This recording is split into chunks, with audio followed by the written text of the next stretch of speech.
Mr. President. Hi, everybody. So Operation Warp Speed's mission is to enable and accelerate the development of vaccines and therapeutics to help control the COVID-19 pandemic and save lives. On May 15th, almost 6 months ago to the day, we stated the goal of the operation, which was to have vaccines and therapeutics available and approved for use in the US population by the end of the year 2020. We said then that while very challenging, the goal was credible and therefore was worth trying with the best, our best to achieve it. Today we're almost 6 months later, and I think we can say that significant progress has been made. And while we are not there yet, we are close to the objective. Let me share with you some facts. If I look at the vaccine side, we've selected a portfolio of 6 vaccines using 3 different platform technologies, and we elected to have 2 vaccines from each platform technology. First platform is what's called messenger RNA, and 2 vaccines using that platform were in the portfolio, one by Pfizer and one by Moderna. The second platform is using what's called live viral vectors, and we had 1 vaccine from J&J and 1 vaccine from AstraZeneca in partnership with Oxford University. And the third platform was the recombinant protein platform with 1 vaccine from a biotech company here in the US called Novavax, and another one from a partnership between Sanofi and GlaxoSmithKline. These vaccines are now, 6 vaccines are all in the clinical development stages, and 4 of them are in phase 3 trials. And of the 4 that are in phase 3 trials, 2 have effectively completed enrollment in the phase 3 trial, and one of the 2 has announced on Monday, to I think thrilling information, that they had 90% efficacy. That was the Pfizer vaccine, demonstrating that vaccination is possible against COVID-19, that the kind of choices we have made in terms of the antigen selected was effective and made us optimistic that other vaccine may also be effective.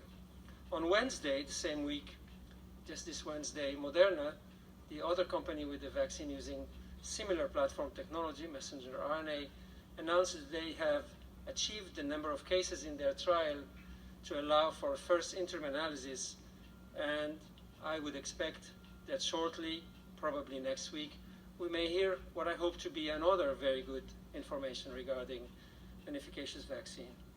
The 2 other vaccines that are in phase 3 trial that are using the live vector platform, the J&J vaccine and the AstraZeneca vaccine, have recruited already a few thousand subjects in their trials. I would like to take this opportunity to invite as many Americans as possible who would like to volunteer to participate in these clinical trials, as that's the only way we are able to achieve a demonstration of the safety and the efficacy of these vaccines.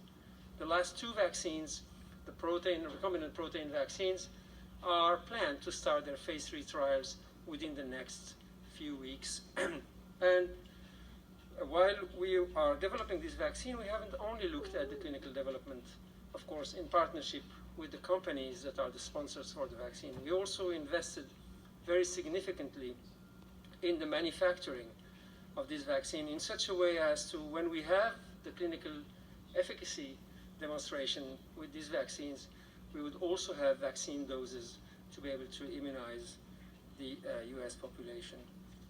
So the 2 vaccines that are completing their phase 3 trial are likely to be filing their files with the FDA for a potential emergency use authorization within the next few weeks. And hopefully, if approved, they could be used for immunization in the US population in the month of December.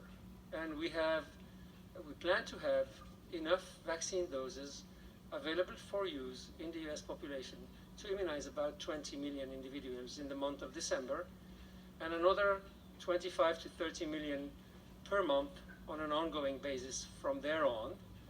And as of the month of February or March, if we have more vaccines approved, such as the live vectored vaccine, we may be able to immunize a larger number of Americans on an ongoing basis per month.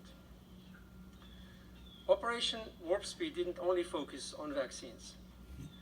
We also looked at therapeutics, and we have worked with a number of companies developing monoclonal antibodies, in particular, that are able to neutralize the virus. As Mr. President said, we have announced partnerships with Eli Lilly, with Regeneron, and with AstraZeneca. And on Monday, Eli Lilly's monoclonal antibody was granted an emergency use authorization to treat patients that are infected and at risk of hospitalization. The Regeneron monoclonal antibodies have been also filed for emergency use authorization, which is currently under review and is potentially reaching approval within the next few weeks. And finally, AstraZeneca just in the last few days has received a green light to start 2 large phase 3 trials with their monoclonal antibodies supported by Operation Warp Speed to prevent the acquisition of COVID-19 disease in very frail subjects or in very high-risk subjects as a protective alternative to a vaccine. So, potentially 2 vaccines and 2 therapeutics may be granted an emergency use authorization before the end of this year. I think it's a remarkable achievement within a period of 6 to 7 months. It is important to note that this progress has been achieved without any political interference. I said it many times. And at every step has been and is being judged by independent expert bodies, whether it's when the FDA grants the green light to go into clinical trials, or whether when the data safety monitoring boards review the safety of the studies on an ongoing basis and sometimes put them on hold, as I'm sure you have witnessed with the AstraZeneca vaccine, for instance. And these same data safety monitoring boards are the independent boards of experts that analyze the efficacy of the vaccines and the safety of the vaccines and tell the companies whether they should progress with the filing of an emergency use authorization or not. So it's not the companies, it's not Operation Warp Speed, it's not the US government, it is independent experts that assess the safety and the efficacy of the vaccines that are being tested. And when the FDA will review these vaccines and these therapeutics, they will also have the advice, public advice, from boards. One of them is called the VRBPAC, that is the advisory board to the FDA for vaccine reviews. After review of the data, transparently and available to everybody to look into, before the FDA then make its decision to either authorize a vaccine or not authorize it. On that basis, I personally feel very comfortable to say that the vaccines and the therapeutics that we have helped develop and accelerate will be judged independently, and if approved, should be used by all in the population. Because I believe vaccination is likely to be the cornerstone among all the other measures that we have to take to help us really control this pandemic. I will now pass to my co-leader, General Perna, who will tell you more about the support that the operation has provided to manufacturing of the vaccine and also to their distribution. Thank you very much.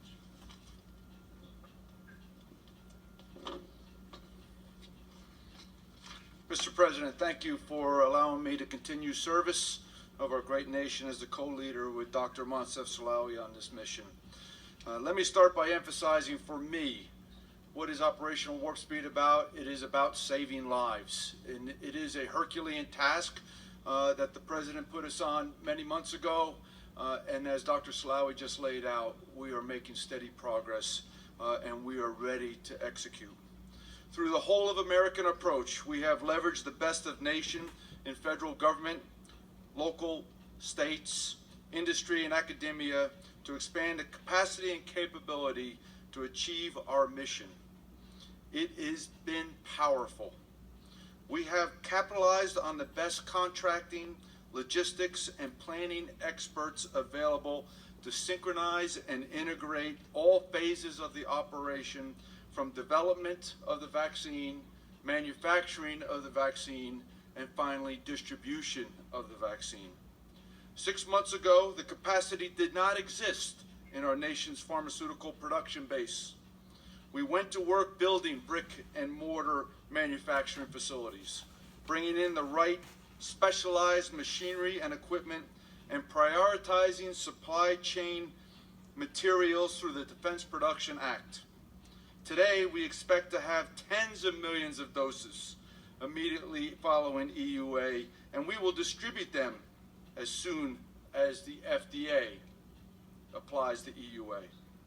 We will do that within 24 hours of the EUA.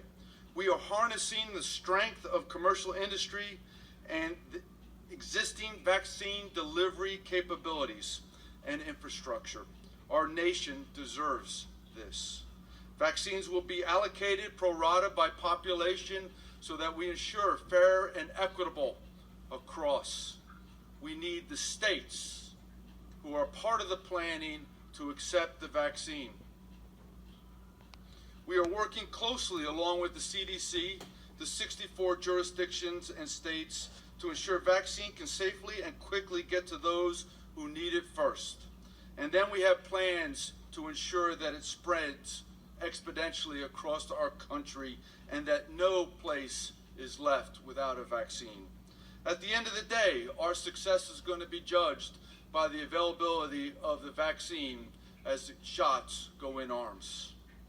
It is the partnerships we have formed with the pharmaceutical companies like Pfizer and Moderna, distribution companies like McKesson, FedEx, and UPS, and pharmacies like CVS and Walgreens that have agreed to do things differently, to think, how can we get this to the American people in the most rapid and expeditious way? We will be successful because of this all of America approach, this collaboration, this effort that everybody is leading towards. I will end where I started. This is about saving lives, the lives of the great American people. And we will not rest until we are successful and that we have irreversible momentum to returning our nation back to normal. Thank you, Mr. President. Thank you, General, very much. Great job. Alex, please.